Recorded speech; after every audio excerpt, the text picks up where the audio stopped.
E aí, tudo bem com você? Seja muito bem-vindo a mais um vídeo desse canal, onde estamos falando sobre os episódios da 4ª temporada de Love, Death and Robots. Hoje, especificamente, a gente vai falar do episódio Os Caras do 400. Eu separei algumas imagens aqui do episódio muito bacanas pra gente tecer alguns comentários. E lembrando que eu não vou falar sobre a história do episódio, beleza? Eu não vou falar de enredo, não vou falar nada nesse aspecto. Eu tô aqui pra falar de animação, de design, de composição, mas com as imagens que eu vou trazer, talvez possam ser que escape aí alguns spoilers que possam atrapalhar a sua experiência quando você for assistir o episódio. Então eu recomendo pra você que você vá lá, assista o episódio, depois volta aqui pra acompanhar o vídeo, beleza? Antes de eu começar a falar, eu queria dizer que o meu curso de Motion Design, pra você que tem interesse em entrar nesse mercado ou quer aprender um pouco mais sobre a profissão, tá com 50% de desconto, beleza? Então aí na descrição, no primeiro link, clica lá que você vai direto pra página pra você poder tirar suas dúvidas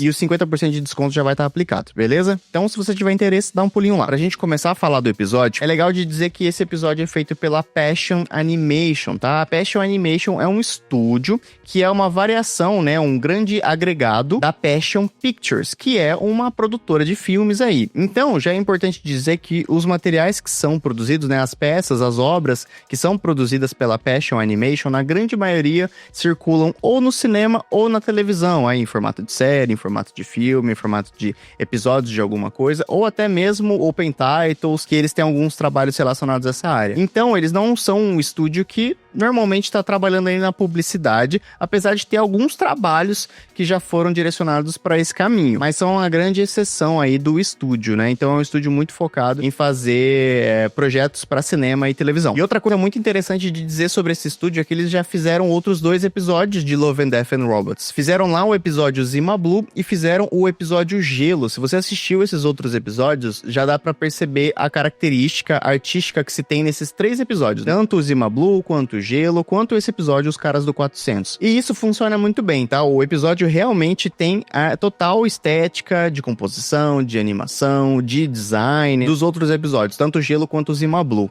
E pra isso eu trouxe aqui algumas imagens pra gente comentar, mostrar umas características muito bacanas, principalmente de composição e direção de arte que esse episódio tem. À medida que o vídeo for rolando aí, a gente vai falar mais sobre. Se eu não me engano, essa é a primeira cena que se tem do episódio, tá? E eu gosto muito dela pra mostrar algumas coisas que se tem no episódio, né? Então, a gente consegue perceber que eles já trazem muita textura, que é a característica do estúdio para esses episódios que tem, né? Love and Death and Robots, né? Então, tudo carregado de muita textura, que é o que traz o peso da composição, da animação em si, e o trabalho de luzes e sombra. Então, ao longo de todo o episódio, você vai perceber que o trabalho de penumbra que se tem, sabe? Ele é muito bem feito, assim, no geral. Essa separação da penumbra pra luz absoluta, assim, é um trabalho muito legal. E a outra coisa que eu percebi que nesse episódio, eu não lembro nos outros especificamente, mas nesse eu percebi que eles trouxeram um pouco de aplicação em 3D. Então a gente consegue ver, talvez não nessa imagem em si, mas esse revólver, mais pra frente a gente vai ver que ele é um objeto 3D dentro da animação 2D que se tem. Eu posso estar falando besteira, mas pela minha análise parece sim que é um objeto em 3D, tá? Depois posso até dar uma olhada se eu encontro algum tipo de making off, alguma coisa sobre a produção desse episódio, mas é sim um elemento em 3D que foi trazido para dentro do 2D para criar um outro tipo de elemento. Eu acho que para animação facilitaria muito que esse objeto fosse em 3D de acordo com a narrativa do episódio. E é legal ver que eles aplicaram com perfeição a mesma proporção de textura que se tem tanto em cenário e nas outras coisas que a gente vai ver ao longo das outras imagens, muito bem aplicadas até para o objeto em 3D. Então o shade que foi construído foi muito bem construído, assim. Ele não ficou nada destoante da composição em 2D, como a gente pode ver em outros lugares que resolvem misturar essas duas técnicas. Aqui a gente consegue ver mais do que eu tô falando desse trabalho de luzes e sombras que eles fizeram, que a gente consegue perceber que essa coalizão, né? Então a gente consegue ver aqui todo um cenário em penumbra, porque a iluminação ela tá vindo das costas do nosso cenário. Então a iluminação ela tá vindo daqui. Como a iluminação vem daqui, essa região não tem como tá iluminada, então ela tá em sombra. E isso ficou muito bacana, porque daí os nossos personagens que vêm aparecendo aqui em cena, eles também estão contra a luz, ficando com a penumbra toda à frente deles, né? A gente consegue ver alguns feixes de luz evaindo aqui de dentro do prédio, por exemplo, mas isso ficou muito legal, porque toda a iluminação, ela vem desse cenário pós-apocalíptico, então é tudo em tom muito quente. O quente, ele traz um senso de urgência, um senso de desastre que se tem para esses lugares, e a penumbra, ela vai caminhando para esse lugar mais esverdeado, com exceção de um outro momento que eu vou trazer aqui mais pra frente, mas o tom quente traz, o tom quente vem para iluminar todo, assim, o todo, e o esverdeado e um pouquinho mais pro azul vem para fazer as sombras. Isso ficou muito legal. Aqui, de novo, essa questão de luz e sombra, né? Então a gente tem todo o cenário iluminado, mostrando que a iluminação, ela está vindo daqui, né? Então ela vem daqui de trás do personagem, mostrando pra gente que a iluminação tá sendo feita só nessa região, né, do personagem, ó. A gente percebe que aqui tem, a gente consegue perceber que aqui, ó, na pontas dos dedos está fazendo. E aí a gente tem um reflexo posterior, que provavelmente é a luz que vem, atravessa e ela volta um pouco aqui no nosso cano da arma. E aí aqui a gente já consegue notar essa diferença, né? Que os nossos personagens, eles têm uma característica diferente de textura. Então cenário e elementos e objetos, eles têm uma característica específica. Então tem muita ranhura, tem muita divisão de rabiscos, né? De acordo com as cores do elemento. Quando a gente vem para os nossos personagens visuais, a gente já não tem isso, a gente já tem o degradê. Então a gente já não tem mais ranhura nos personagens, né? Então qualquer região, seja na roupa ou seja no rosto deles, né? Rosto e qualquer outra parte do corpo, a gente já tá vendo elementos com o degradê para fazer essa separação. A gente pode ver isso aqui na mão, né? Isso é muito interessante. Então o revólver, por ser um objeto, ele se mantém com a textura do cenário, com a textura dos outros objetos que se tem. E isso não só pro revólver, tá? Qualquer outra coisa que vocês perceberem que são objetos do cenário vão ter essa textura que eu citei de rabisco, de ranhura, certo? E os personagens sempre mantêm a textura do degradê. Uma coisa muito legal que eu gosto desse estúdio que eles trouxeram, tanto pro Zima Blue, quanto pro Gelo e agora pros caras do 400, é a característica quadrada pros formatos, né? Então, quando a gente pega os personagens, a gente vê muito das características quadradas para todos eles, né? A gente consegue ver, não são quadrados exato, mas são linhas retas criando essas formas, né? Então aqui, ó, uma linha reta para fazer roupa, o peitoral do personagem aqui, né, em linha reta, formato do rosto, igual eu já falei. A gente consegue ver aqui a dobra dos dedos, né, linha reta, as unhas também, né, linha reta. E aí fica tudo muito quadrado e isso é bem interessante, principalmente para os outros personagens que aparecem depois. Aqui uma outra imagem de composição que eu queria trazer, né, voltando com os tons quentes agora mais pro roseado para fazer a iluminação, mostrando que a iluminação tá vindo daqui e de novo trabalhar com a penumbra, né? O foco do nosso olhar tá todo pra cá, né? Pra gente olhar pra essa região aqui. Então, a gente já percebe que mesmo sendo o foco sendo aqui, todos eles estão em penumbra, né? São apenas as silhuetas deles que a gente tá vendo e um pouco da iluminação do cenário. De novo, com aquilo que eu falei de linhas retas e quadradas, né? Então aqui, ó, linha reta pra fazer objeto, linha reta pra fazer cano. Até a dobra do cano aqui, se você percebe, ela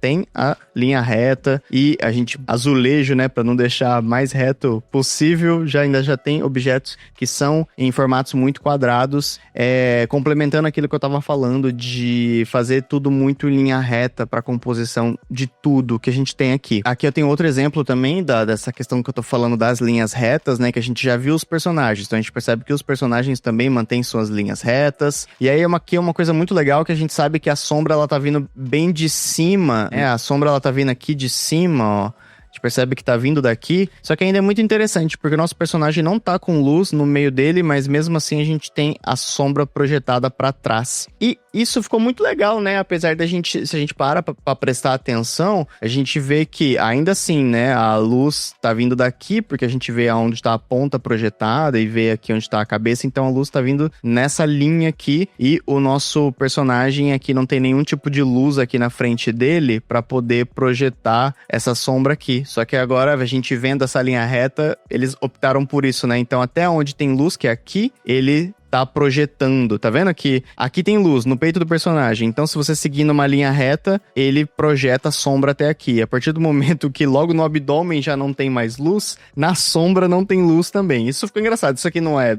real, né? Se a gente bate o olho à primeira vista, fica um pouco esquisito, mas agora fazendo as linhas retas, a gente vê que eles seguiram uma ordem pra poder fazer sentido. E aí a gente volta de novo pra questão das linhas retas, né? Então a sombra, apesar, ela não segue o formatinho exato do nosso personagem. Ela vem em linha reta total aqui e faz essa parte mais grossa aqui da sombra, que é a parte de cima do tronco do nosso personagem. De novo, voltando para as questões de linhas mais retas. E essa questão das linhas retas, elas são muito interessantes porque quando a gente vem pros caras do 400, né, que são os nossos bebezões gigantes, que são aqui, né, do 400, que é a rua 400, a gente já vê outra característica de linha. A gente já não tá mais vendo a linha reta, a gente já tá começando a ver a linha redonda. A cabeça dos personagens são redondas, os narizes, eles são redondinhos.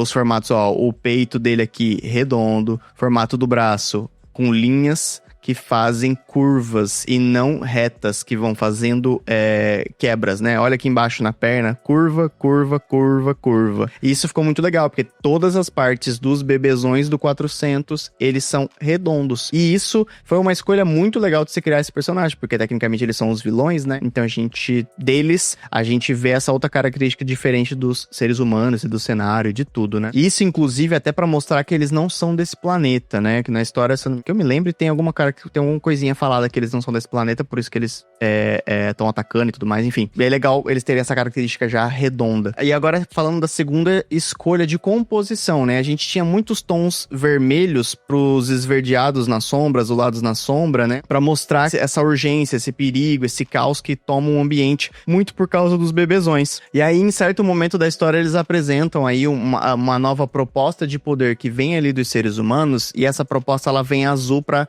contrastar completamente com o vermelho que tinha sido colocado, né? O vermelho que vem trazendo essa urgência, o azul vem trazendo um pouco de calma, de esperança para a situação. E aí é muito legal mostrar essa diferenciação, né, de composição para mostrar pra gente a questão da esperança, a questão da urgência. A gente percebe aqui, ó, que quando os bebês estão sendo atacados pelo o poder ali que traz esse senso de calma, de esperança, eles já vão ficando num tom completamente azul, né? Porque eles estão recebendo esse poder e sofrendo com isso, sofrendo com esse ataque, então eles já vão ficando já no tom mais de azul, esse tom de esperança. E um acerto muito legal do episódio, sabe? Trabalhar com esses tons pra fazer essa separação é muito legal. Eu não peguei aqui a imagem, mas durante o episódio a gente vê outros personagens humanos, por exemplo, que usam o azul como símbolo deles de batalha, sabe? E aí isso ainda fica mais forte, essa questão da separação das cores. E aí, por último, eu peguei essa imagem de plano aberto, que ela é mais pro finalzinho, se eu não me engano, é uma das últimas cenas, que eu gostei de pegar ela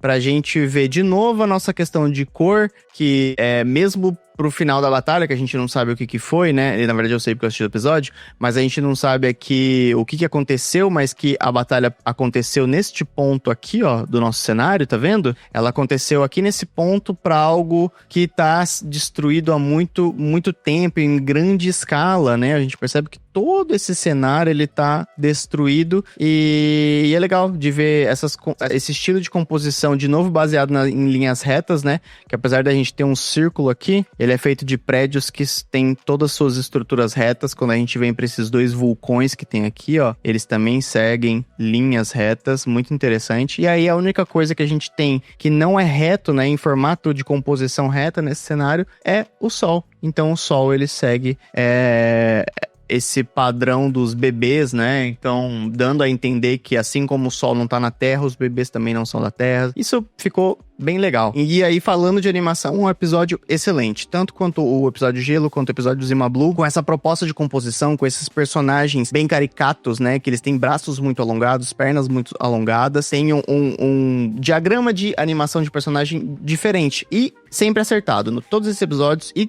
nos caras do 400 foi muito bem acertado. Uma animação com várias cenas de ação. Não é um episódio baseado todo em ação. É um episódio de ação. E tudo muito bem feito, muito bem colocado. Os elementos em 3D, que são alguns objetos e alguns efeitos, são muito bem feitos, tá? Então, não é uma coisa que precisa se preocupar e foi muito bem feito. Aplicação muito bem legal. No total, um episódio excelente, que vale muito a pena de ser assistido. Então, recomendo pra você, se não viu, vai lá e assiste. E dessa forma, fica aqui aqui os meus pitacos sobre o episódio Os Caras do 400, da quarta temporada de Love and Death and Robots. Se você ainda não é inscrito no canal, se inscreva, dê o like também, que ajuda bastante. Fala pra mim aí nos comentários o que você achou desse episódio. Mais uma vez, lembrando que o meu curso tá com 50% de desconto, então clica aí no link da descrição se você tem vontade de aprender animação e motion design. E aí na tela estão aparecendo outras análises de outros episódios aí da quarta temporada, e a gente se vê no próximo vídeo. Tchau, tchau!